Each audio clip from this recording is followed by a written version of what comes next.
fact that Athletic have now broken their rule of only fielding Basque players in the 100th year of employing this policy.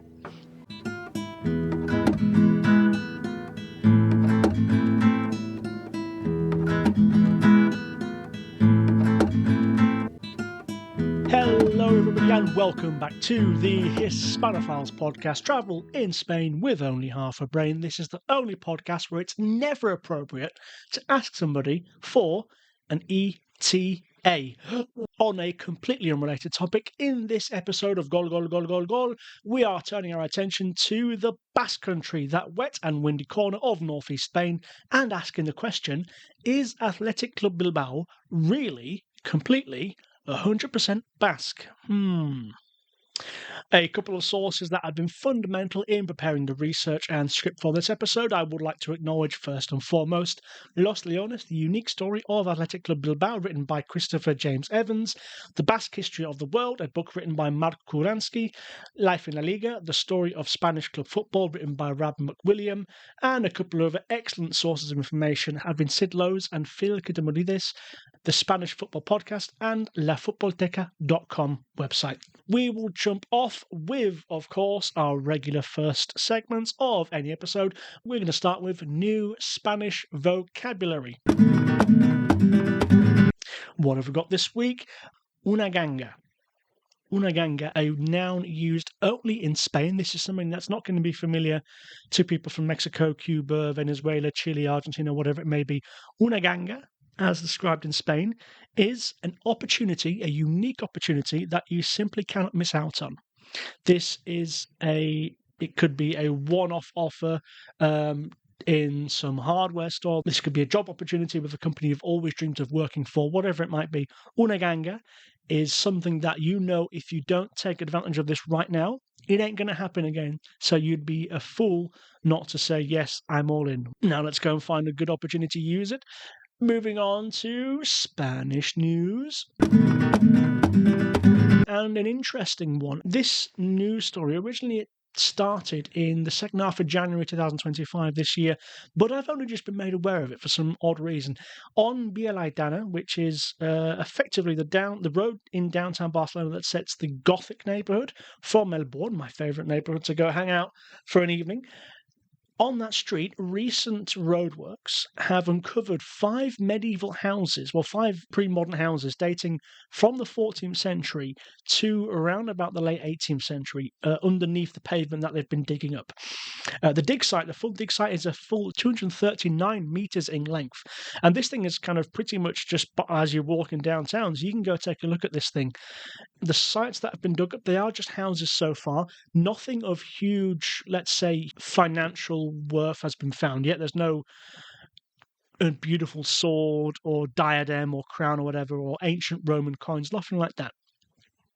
But the houses that are found, the construction of them, design of them, these do give archaeologists and historians a good insight as to how housing development and urban planning developed inside Barcelona in the early modern era. The Borden neighborhood that I just mentioned, there are a lot of very good old remains and archaeological sites from, let's say, the 17th and 18th century around there. But some of these houses they've dug up now are a little bit later, and they do give a clue as to how planning buildings and houses change a little bit in that era. And one of the houses, I think they said it was about 26 square meters in full floor plan with only 1 story high. I'm not entirely sure how they can know that from a rune, but that's what I've been told. So not particularly large houses, therefore these would not have been anything like palaces or any kind of residency of any dignitary.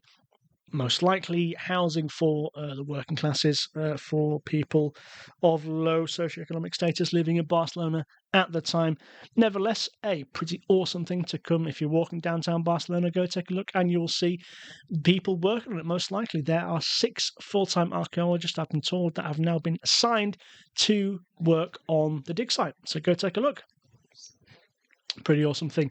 Amazing, I also think, to be able to see living history in a sense. I really enjoy archaeology and things like that. But of course, we're here to talk about Athletic Club Bilbao. So let's get right into the meat and potatoes of the episode.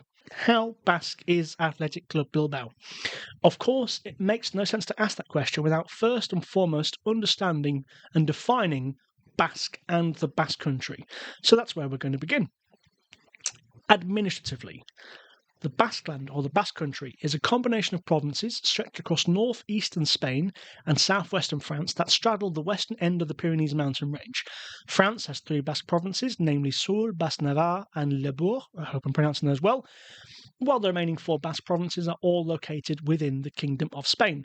Those are Vizcaya, known in English as Biscay, Guipúzcoa, Álava, and Navarra, with the latter, Navarra, existing as its own administrative comunidad floral, its own entity.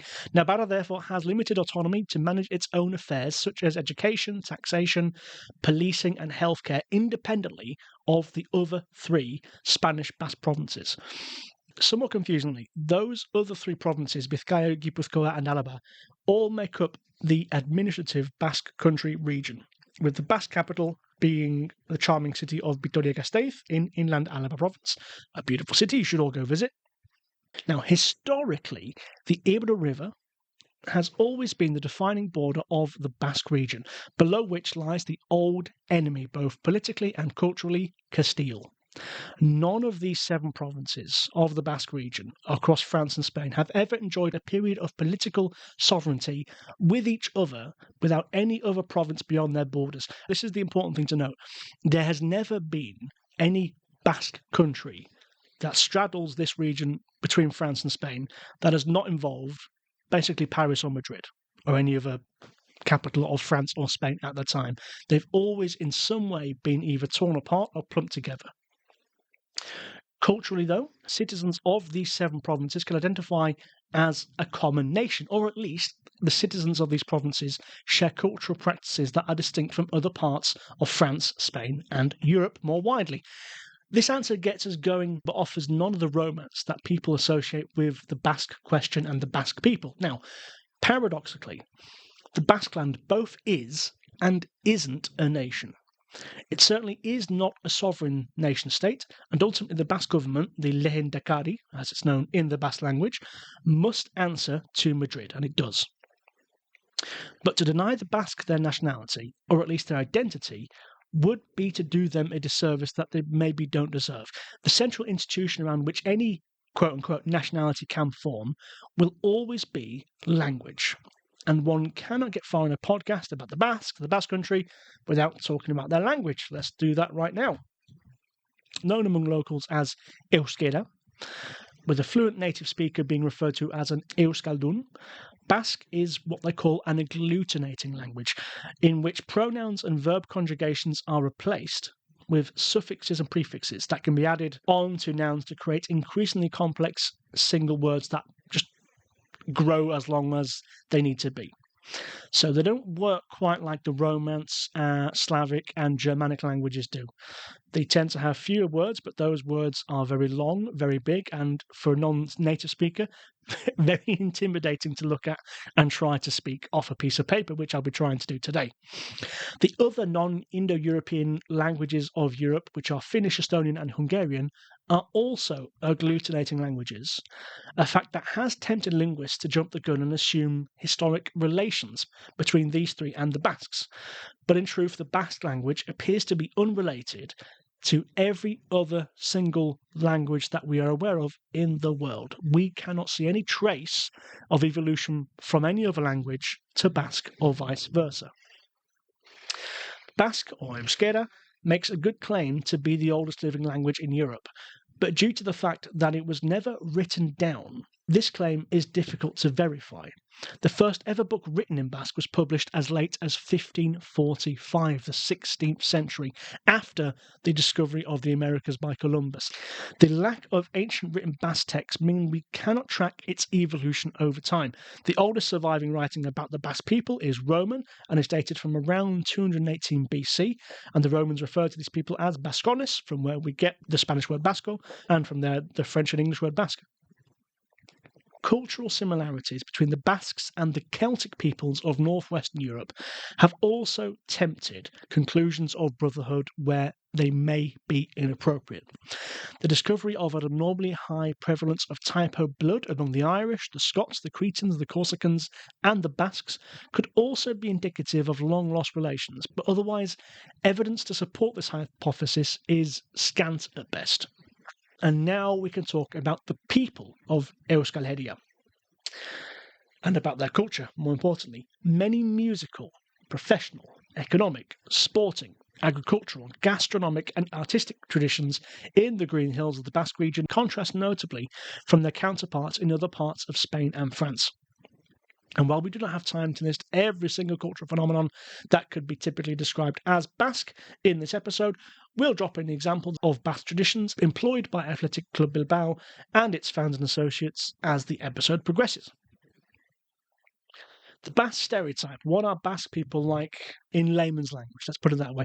The Basque stereotype is said to be a tall, burly, long-eared and long-nosed, no-nonsense pragmatist who is economical in his speech and committed in his actions. Unlike the fiery Valencians, the amorous and jovial Andalusians, the snobbish Catalonians, or the untrustworthy Galicians, the Basques are seen by other people in Spain as candid and astute people of enterprise who are faithful Catholics and to whom kinship and familial ties are very important. The family house has always played a large role in Basque identity expression, culture, economics, and, until the modern era, politics. The relations between the Spanish provinces of Euskal Herria and Madrid have been strained and fractured across history, most visibly so in the violent actions of the ETA terrorist group. But since their announcement of an indefinite ceasefire in 2011, Spain has turned a corner and no longer must deal with the persistent threat of a Basque separatist insurrection within its own borders. This is a topic I would like to do a longer episode about at a later date once I have conducted the requisite research to feel comfortable talking about it with enough knowledge. But that's probably enough for our needs today. So now we know what Basque means, we know who the Basques are, we know where they live. It's time to introduce the biggest football club in their homeland, Athletic Club Bilbao. Let's start with the basics. Athletic can trace its heritage back to 1889 when a group of British dockside workers from mostly Southampton, Portsmouth and Sunderland decided to found Bilbao Football Club, a team that allowed them to practice their favourite hobby away from home. This group soon drew the attention of many local men who started playing with them and picked up a new passion for this weird British sport. In spite of the popularity of other British sports at the time, most notably cycling and rugby in the Basque region, appetite for football grew in industrial Bizkaia. And in 1898, a group of Spanish students returning to Bilbao from their universities in Britain decided to found their own athletic club. While club legend puts the founding date this far back, evidence is patchy, but by 1901, the athletic club we know today had definitely been founded. In 1903, Athletic Club absorbed the cash-strapped British-founded Bilbao Football Club and all its assets. From 1910, Athletic ditched their previous blue and white shirts for red and white striped tops with black shorts, their regular playing colours today. There are different accounts as to why they did this, different reasons given as to why. The most popular claim is that during a visit to England, player Juan Elordoy failed to buy some Blackburn Rovers shirts that he was looking for the team, and so had to settle for some cut-price Southampton shirts instead. Maybe because they were relegated, as they just have been. While this is probably apocryphal, Athletic definitely first played in red and white stripes on the 9th of January 1910 against Sporting de Irún, another Basque club from neighbouring Gipuzkoa. In 1903, Athletic Club Bilbao won the first ever Copa del Rey, a competition that it would come to dominate, winning the competition 24 times in its history. Los Leones have also won the league 8 times in their history and can boast an additional 3 Supercopas de España in their time. In 1929, Athletic was one of the founding clubs of La Liga, along with, I'll give you a few seconds to guess. No, that is Racing Santander, CE Europa, FC Barcelona, Real Madrid, Athletic Madrid, Espanyol, Arenas, Real Unión and Real Sociedad, its bitter rival from Gipuzkoa province next door, who we shall speak about shortly. Since 1912, Athletic Club de Bilbao has only fielded players born in the Basque region or born of Basque parents, allegedly. Something that makes it even more impressive that they are the only club outside La Liga Duopoly of FC Barcelona and Real Madrid that has never been relegated from Spain's top flight. They are the only three clubs never to have gone down. At time of writing, the club is one of the best supported in Spain, with 43,649 members and 485 registered fan groups across the country, but the club still proudly claims its integrity as a Basque club for Basque people that carries and honours Basque traditions with pride. Okay, so by this point in the episode, we know what Basque is, we know what the Basque country is, we know a bit more about Athletic Club Bilbao. Now we can begin our investigation as to understand exactly how close the ties are between the two. And we'll start with the fabric of the club. The decision to move from blue and white playing colours to red and white conveniently matches the Bilbao flag, which is red and white, and the Athletic Club badge also contains many Easter eggs that hint at a subtle nod to the city and its history. In 1917, the badge was rebranded, moving away from a simple design with the intertwined letters AC to include more motifs and a greater degree of symbolism. Those included the Gernikako Arbola, the oak tree of Guernica, which was placed on the badge to represent the historic Basque nationality. Guernica is a town 20 kilometres away from Bilbao that, of course, was attacked by Franco in April 1937. The two wolves and the red and white stripes from the Bilbao coat of arms were also first included on the badge in 1917. Two famous landmarks in Bilbao were also placed on the crest at this time, namely St. Anton's Bridge and his eponymous church. This bridge separates Old Town Bilbao to the north and east, and New Town Bilbao to the west. While the red and white stripes decorated the bottom half of this new badge, the top left corner contained the Guernica tree, the wolves, St. Anton's Bridge and church, and around this section was a border of midnight blue with white stars. And in the 1917 Athletic Club de Bilbao badge, you can immediately see the similarities to the sports organisation that was sister club in the 1930s, Atlético de Madrid. In 1922, the Athletic Club badge shed its white stripes on a dark blue background, and the words Athletic Bilbao were first placed on a white border. The club's modern badge is largely the same as this design from that era, although the badge was modified extensively through the 20s, 30s, and the Franco era, including the explicit and deliberate placement of the Castilian club name Atletico Bilbao in the era of Basque censorship. The club's very deliberate decision to return to its anglicised name following the return to democracy in the 70s hints at the deep-seated distaste for Madrid that flavours Basque politics. Let's talk about Franco. So, from 1940, General Francisco Franco turned his attention to football, after the end of the Civil War, of course, and many non-Castilian club names were forcibly changed. Athletic Club de Bilbao were compelled to change the name to Atlético de Bilbao in 1941. But in particular, in the case of sports clubs and organisations in the Spanish regions where regional languages are widely spoken, Franco's mistrust led to large-scale administrative changes, both to discourage the use of provincial football clubs as vehicles of protest against the regime and to complete his top-down control from Madrid. According to Christopher James Evans, about 40% of Athletic Club member records had disappeared by 1940, and in a move designed to demoralise remaining Basque nationalists and any Republican sympathisers in Vizcaya, in Biscay province, the club was obligated to send its silverware to Madrid at this time. So, in the Athletic Club badge, we can spot a huge degree of symbolism and meaning designed to invoke Basque culture and Basque history. We also see a tendency for the club to do this in other parts of its DNA. Let's look at its headquarters. Athletic Club Bilbao HQ is the Palacio de Ibaigane, a fascinating building in its own right. The design of the Palacio de Ibaigane took inspiration from a typical Basque farmhouse known as a baserri and combined that with an early Baroque aesthetic. It was a Basque architect who designed it in 1920, Gregorio Ibarretxe. And it was originally built for lawyer, financier, and businessman Ramon de la Sota, whose willingness to let British forces use his shipping fleet in World War I won him a knighthood from the British Crown. De la Sota then helped Basque patriots flee Franco's forces in 1936 at the outbreak of the Civil War. The Palacio de Ibaigani is located on the west bank of the Nervion River in Newtown, Bilbao, some 100 metres from the Zubiduri-Zubia Bridge and a half-kilometre from the Guggenheim Museum that you most definitely recognise. The decision to use this building specifically as the club's HQ further connects Athletic Club with key cornerstones of Basque history, in my personal opinion. Other small facets of the club infrastructure that clearly show a desire to do things in the local Basque way. Basque sculptor Quintin de Torre Berasategui made a bronze bust of club local legend Pichichi that was first presented at the San Mamés Stadium on the 8th of December 1926.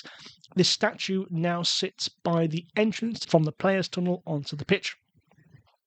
Nowadays, it is tradition for the captain of any team making their first away trip to the San Mamés to place a bouquet of flowers by the bust as a mark of respect, not just for one of Athletic's favourite sons, but also for the longevity and history of the club.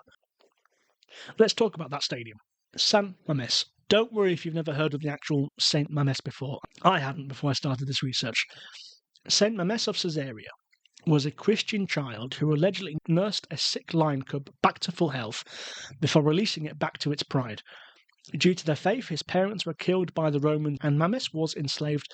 Once he was an adult, Mamés was thrown to lions, as his parents apparently had been. But, wouldn't you have guessed it, the lions that were supposed to devour him in front of a crowd just happened to be from the same pride as the lion that he nursed as a child. As such, these lions conveniently recognised him and lay at his feet, docile and fawning over the Christian. A church was named after St. Mamés in Bilbao that marked a stop-off point for pilgrims making the walk of Santiago, El Camino de Santiago, and when the original San Mamés Stadium was inaugurated next to the Saint's Shrine in 1913, the lions associated with the St. Mamés story became the common nickname for Athletic fans, the Atleticales. The new San Mamés Stadium was built essentially just behind the old one, but with even more extravagance. Impossible to miss and easy to spot from any elevated point in Bilbao.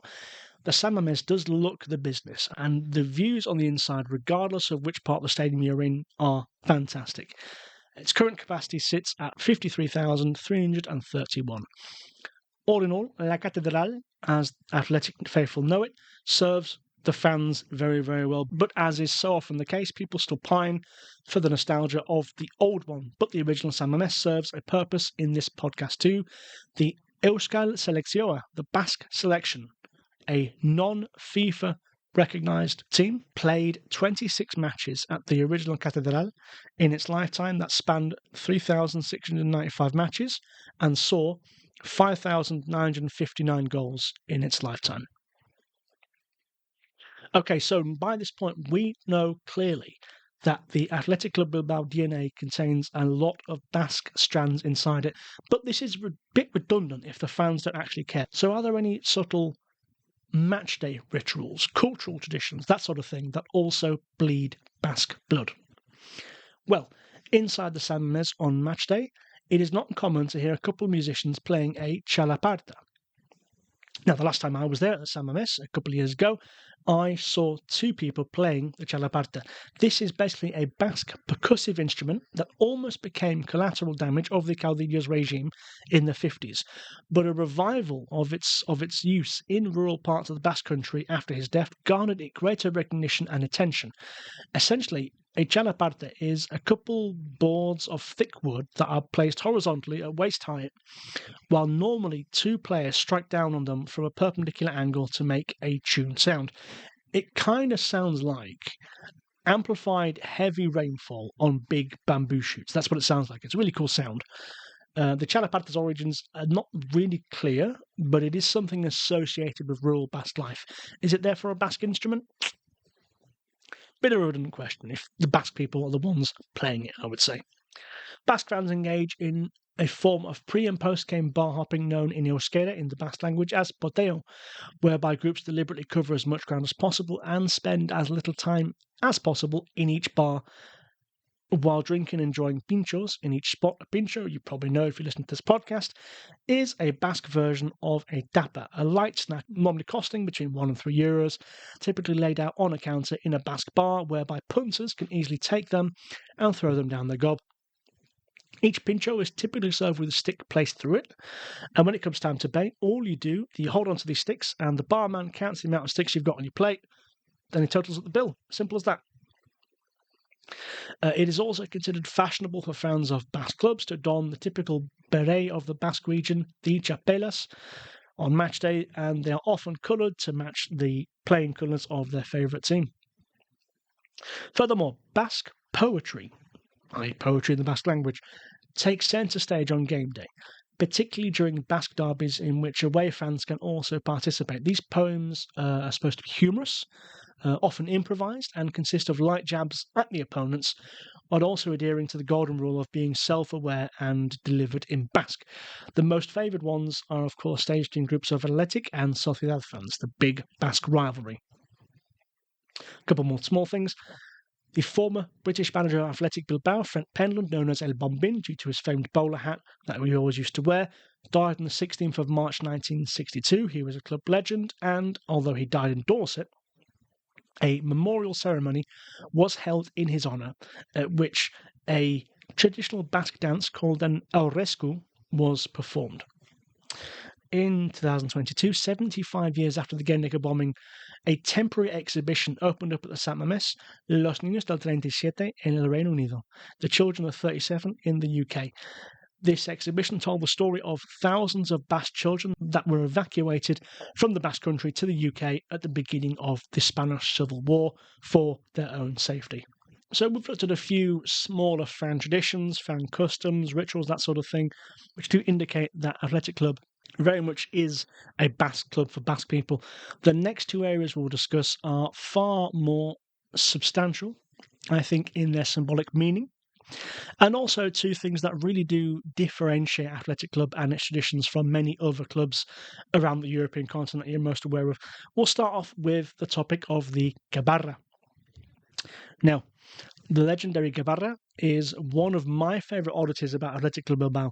The story of the Gabarra Athletic starts in 1983. Historically, the club would always celebrate silverware and its major achievements on the balcony of the Bilbao Town Hall, the Ayuntamiento. But 1983's La Liga triumph, its first since 1956, was judged worthy of a far more elaborate celebration. Coach Javier Clemente, who was 33 at the time, the youngest manager ever to win a La Liga title, which is depressing because that means he's younger than me, was proposed a grander celebration by the club director at the time, Cecilio Garriga Baitia. The river Nervión that runs through the city was calling to them. Now, this is important to understand. Bilbao's rise to economic prominence in the Iberian Peninsula during the industrial era is a consequence of location and resources. Its position on the Nervión, a short ride out to the Bay of Biscay, has always made it one of the Iberian cities most closely tied to the Americas and to the British Isles, locations from which ideas flowed into Bilbao and also markets for its products. Resources. Right. So, large deposits of iron ore in the hills of Vizcaya have given the Basque region, and Bilbao specifically, a huge competitive advantage over the rest of Spain during Britain's Industrial Revolution, at exactly the right time when demand for this mineral was at its highest ever. By the 15th century, a third of Europe's iron ore came from Biscay, from Vizcaya, and the value of this commodity only increased into the late 18th century. By the turn of the 20th century, Bilbao was producing about 85% of all of Spain's steel. The enterprising Brits set up steelworks to process the Basque hematites. Miners from Newcastle and Sunderland came to extract the iron ore, and shipbuilders from Southampton and Portsmouth provided the labour for Bilbao's nascent shipbuilding industry. Along with mineral-rich Huelva province, the Biscayans were therefore early Spanish adopters of the British pastime of football, way before anyone else in Spain. And the Nervión River that flows through the city was the artery on which Vizcaya's economy has depended for the past 300 years. Thus, it was deemed a suitable place to stage the celebration, and a far more appropriate way to parade the heroes of Industrial Bilbao than a lame bus route through the city in 1983. The club purchased the vessel Gabarra Número Uno that was built in 1960 in Erandio along the Nervión and renamed it Gabarra Athletic, the Athletic Barge. On the 3rd of May, the Gabarra Athletic carried the full team and trophy from Las Arenas at the mouth of the Nervión River into the sea, up to the St. Anton Bridge built by the eponymous church that both feature on the club's badge. As the barge chugged its way upstream, other smaller vessels came out to meet it in celebration and respect, creating almost this industrial armada, this amazing fleet, a flotilla sailing through northern Spain's biggest city. The photos of that day are still super cool to look at, and take out your phone right now and just do a little Google of that day. It's awesome. Apparently 1 million fans lined the riverbank to cheer on Athletic in 1983. Never to take half measures, the following season Athletic achieved an incredible league and cup double.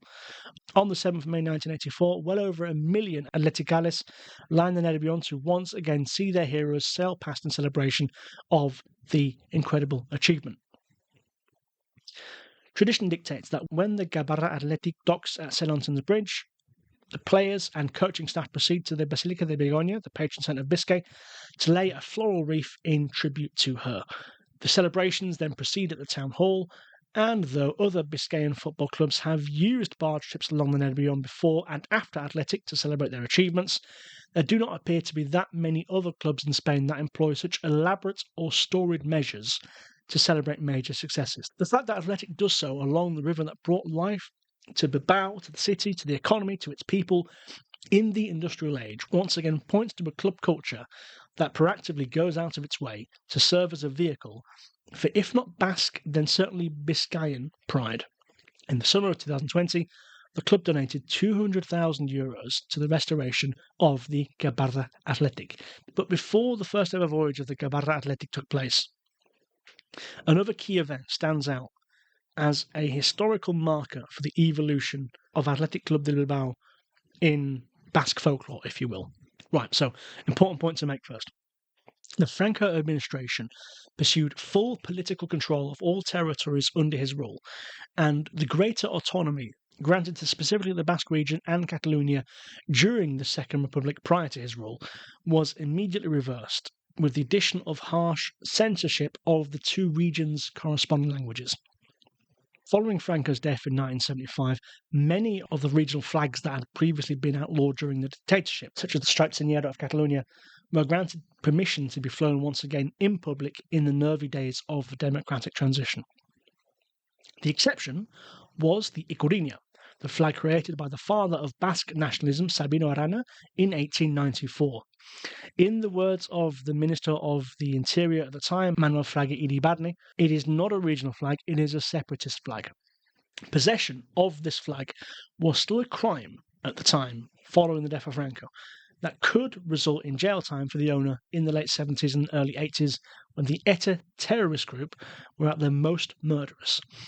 But with greater autonomy being granted to many of Spain's comunidades, including Euskadi, a lot of the people found themselves searching for a symbol that could adequately express the ancient Basque culture, not as a violent movement against Madrid, but as a respectable, autonomous region inside Spain capable of managing its own affairs well.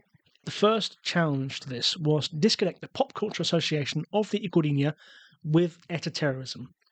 And together with rivals Real Sociedad, Athletic Club Bilbao played a monumentous role in this act. In October 1976, the Ikurriña had been publicly displayed at a basketball match between Baskonia and Azkatuak, ahead of the Basque derby, El Euskal Herria, on the 5th of December that year at Real Sociedad's Atocha Stadium. Sociedad player Jose Oranga, who would later be sentenced for 8 years in 1994 due to his part in the ETA kidnap of a businessman, Andrés Gutiérrez Blanco, he smuggled a homemade Ikurriña sewn by his sister into the stadium. He revealed his plan to his teammates, who unanimously were on board with it, and his captain, Cortabarria, informed Athletic captain and club legend Jose Ángel Iribar of their idea. Iribar conferred with his teammates, and they all gave the thumbs up to the idea. And so it was, leading the two Basque squads out onto the pitch for the biggest game of the season. Athletic captain Iribar and Sociedad captain Cortabarria both held one side of the forbidden Icurinha defiantly as they walked out onto the grass. The flag was placed on the centre circle as 22 players faced the adoring fans and the police presence in the stadium that day. Many were nervous about how the officers would respond, but no action was taken and the game proceeded without incident. That flag is now on display permanently in the Real Sociedad Museum. To a generation of Spanish sports fans, the Derby de la Icurinha, as it's now known, remains a defining moment in the post-Franco era. A year later, in 1977, the public display of the Icurinha was legalised.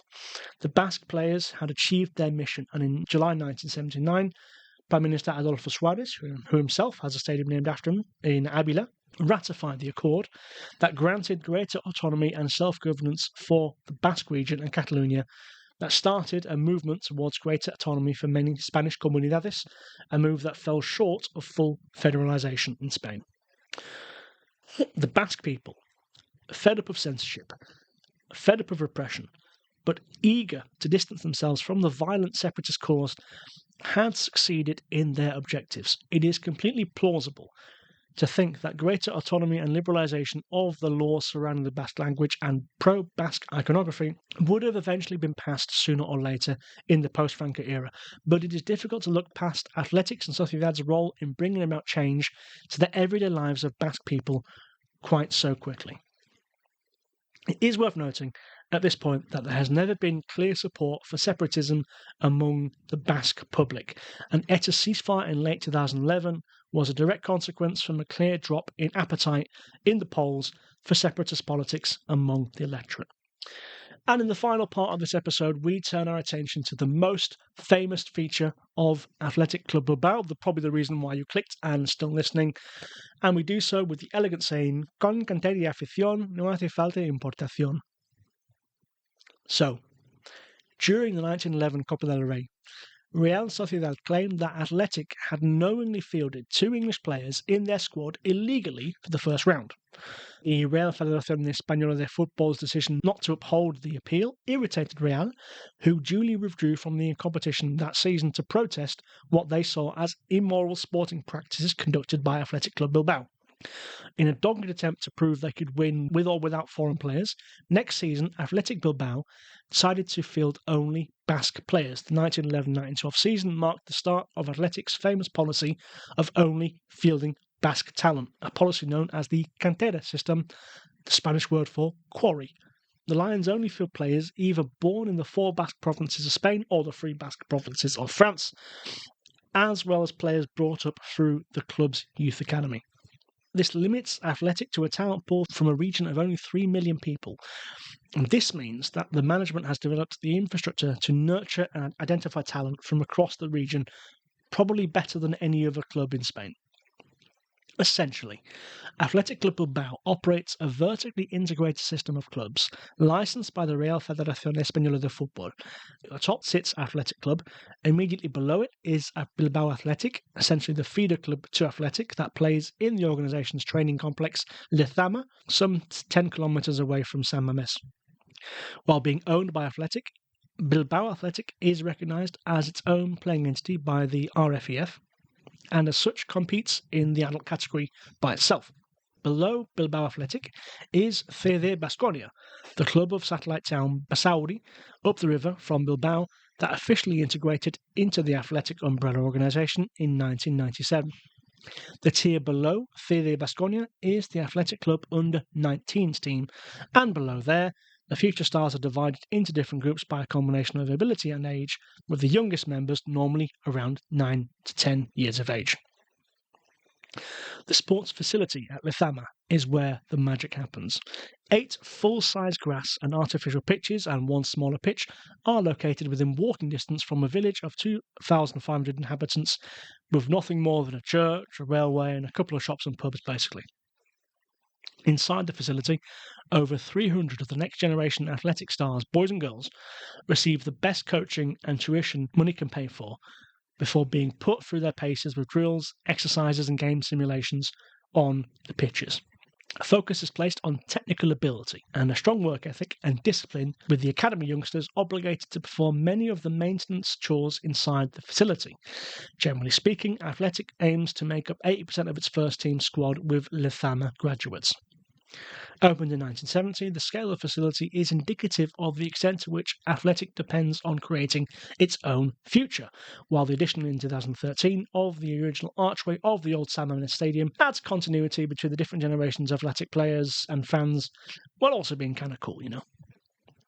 In total, Lezama covers 13 hectares of land and has a 3,200 capacity pitch in the centre. Lezama has lodgings, a medical centre, a gym, and an indoor pitch as well to complete its facilities. But beyond the formal vertical structure of Athletic's Cantera system, the club employs talent scouts across the Basque region and engages frequently in agreements with lower league teams to get priority access to promising new talent in exchange, generally, for remuneration. According to Christopher James Evans, author of the book Los Leones, approximately 150 small clubs across the Basque region work with Athletic's scouting team in this way, most of which are located in Vizcaya province, and it is here where Athletic's Cantera system comes under fire. Right, so one accusation occasionally thrown at Athletic and its Cantera system is that of racism. Quite frankly, this is absurd. Where you were born, where you grew up, has nothing to do with your skin colour or ethnicity. In some instances, there may be a correlation. For example, if you receive a CV from someone from Afghanistan or Cambodia, you can maybe imply a certain look to them, but they are not the same thing. Proof of this is that Athletic Bilbao has fielded players that many people would describe as black. Most notably right now, Iñaki and Nico Williams, the brothers of Ghanaian parentage, who were born and raised in the Basque Country. They're not just heroes of Athletic fans, but also Spanish heroes right now, deservedly so for their playing ability and their achievements. But we go further back to 1993. The first black player to play for Athletic was Jonas Ramalho, of Angolan origin, but born in Baracaldo, up along the Nervión River a few kilometres north of Bilbao. He joined the Cantera at the age of 10, made 13 appearances for the Lions before being loaned out to Girona, who he eventually played for full-time. So people making that accusation are just morons. There's nothing to it. It's not to be taken seriously. An easier to justify accusation is the idea of predatory scouting among smaller Basque clubs. It should be no surprise that this argument tends to be propagated most frequently by Sociedad fans. For years, Real Sociedad pursued their own Cantera policy of favouring Basque-born players, but their approach has been less purist. After the shared celebration of Basqueness in the late 1970s, the cordiality that had previously existed between Sociedad and Athletic fell apart over the course of the 1980s. In the first half of that decade, the two clubs dominated La Liga, winning 4 consecutive titles among them from 1981 to 1984, when Athletic last won it. But then Athletic began to unfold its picnic blanket a bit too far into Guipúzcoa province. Chairman at the time, Pedro Ardenetxe, claimed that the Basque region could not support 2 big clubs in La Liga and made direct moves to sign Sociedad's best players to enforce the matter. In 1989, Real Sociedad responded by signing John Aldridge from Liverpool for £1 million. Athletic sees Sociedad as less Basque, and Sociedad accused Athletic of lacking credibility where the Cantera system is concerned. And I think there is something in this criticism. There is an obvious hole in the logic of the Cantera system. Not all young players in the youth academy at Lezama were born in the Basque region, and many sign up when they are older than 9 or 10. In theory, a promising 15-year-old from La Rioja, Cantabria, even Andalusia, Extremadura, as far away as that, could be tempted to join Lezama and spend 3 years receiving tuition and education for a career with Athletic. But I personally don't think 3 years living and working in Biscay, in Lezama, in the region, qualifies somebody to describe themselves as Basque. And then we have the obvious case of Aymeric Laporte. Laporte's great-grandparents were Basque, but he was born in Agen in France, well outside of the Basque region, not even close to the French Basque provinces, nowhere near. But his Basque lineage 3 generations ago was seen as good enough for Athletic. In 2009, he moved to the French club Bayonne in the French Basque Land before he joined Athletic permanently in 2010. The defender made his team debut for the Lions in 2012, where he would remain for 6 years before joining Manchester City for a price tag of £57 million, I think, for his services in 2018. As far as I'm concerned, as clear as his link to the Basque region may be, the fact that Aymeric Laporte was not born in the Basque region, didn't grow up there, and in no way can claim himself to be culturally Basque, is the tipping point whereby we should acknowledge the fact that Athletic have now broken their rule of only fielding Basque players in the 100th year of employing this policy. Now, call me an absolutist, but all the romance of the concept cannot cover up the place of birth field of Laporte's birth certificate. There we go, guys. That is the conclusion of this episode. Thank you so much for listening to this episode. We hope you've enjoyed it, and we look forward to having you back for another episode about Spain and all the beautiful wonders it contains very soon. Muchas gracias. Que te vaya bien. Adiós.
Some 100 meters from the